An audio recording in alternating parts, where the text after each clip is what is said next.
Thank you, Mr Turner. A pleasure to serve under your chairmanship, and I congratulate the honourable gentleman for South Dorset for securing this important debate. We have had a short but good debate with some quality, well-informed contributions from the floor and the back benches.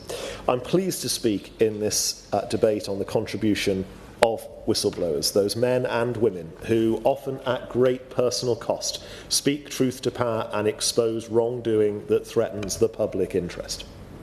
Whistleblowers, Mr Turner, are a vital component of any transparent and accountable society. From exposing financial misconduct in public contracts to raising the alarm about unsafe practices in hospitals, schools and the criminal justice system, they are often the first line of defence against systemic failure. They help protect taxpayer money, uphold ethical standards, and in some cases, save lives. Under the previous Conservative government, we took their contribution seriously. We recognise that whistleblowers must be supported, not silenced. That's why we in government commissioned a comprehensive review of the UK's whistleblowing framework. That review, launched in 2023, aimed to modernise the Public Interest Disclosure Act 1998, reflecting the changing nature of workplaces, technology and organisational cultures. Mr Turner, we took concrete steps. The last government expanded the list of prescribed persons, independent bodies to whom whistleblowers can safely report wrongdoing.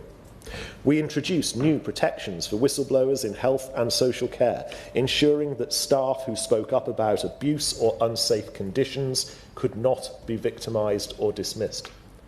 We supported the establishment of confidential reporting channels across government departments, particularly in defence procurement and HMRC, where vast sums of public money are at stake.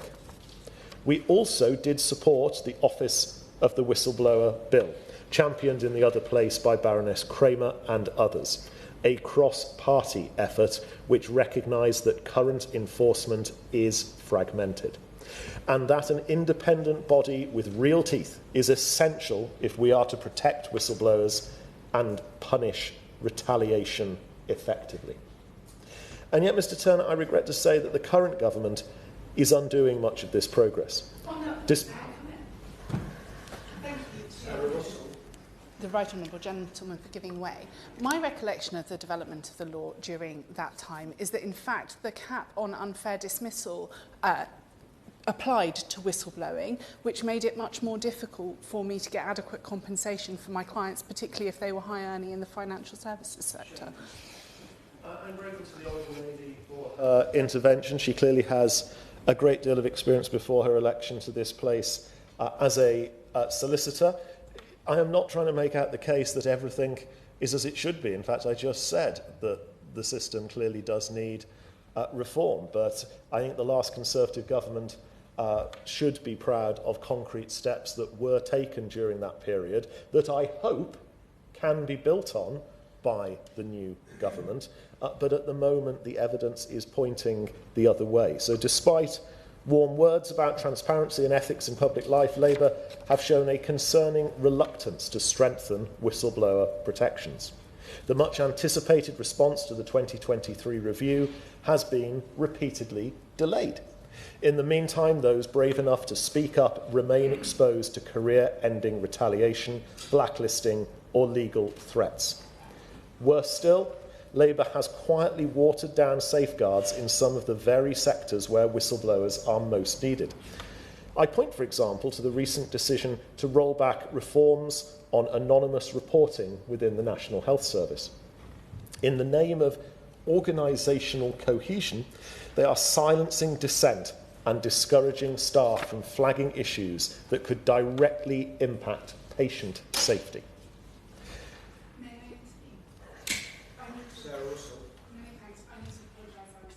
On the last point, so I just want to correct the record and apologise to the Shadow Minister.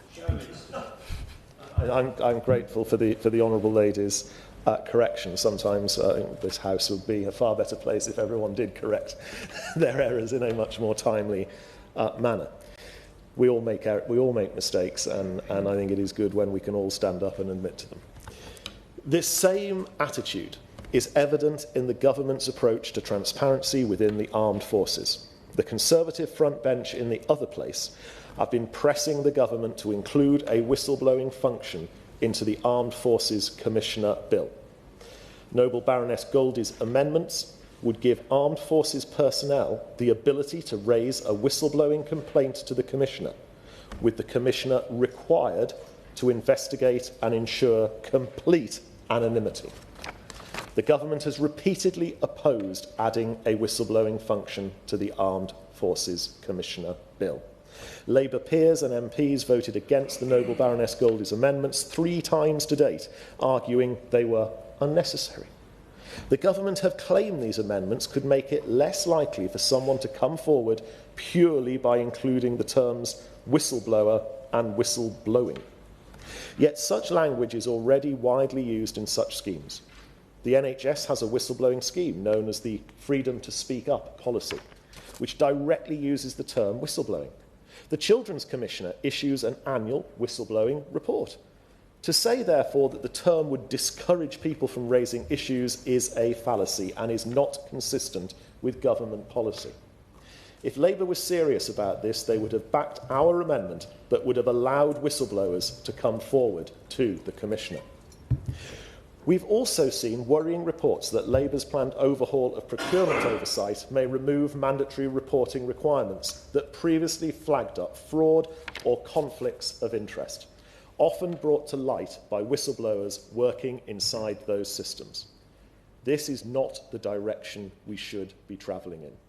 Mr. Turner, a government that is truly confident in its integrity should not fear whistleblowers. It should welcome them. They are not saboteurs. They are not disloyal. They are patriots who put the principle before personal gain, and they deserve better. We on this side of the House remain committed to championing whistleblower protections. We believe in robust, enforceable safeguards. We believe in the need for an independent body to investigate whistleblower complaints and protect those who speak up. And we will continue to hold the government to account for any failure to protect those who protect the public interest.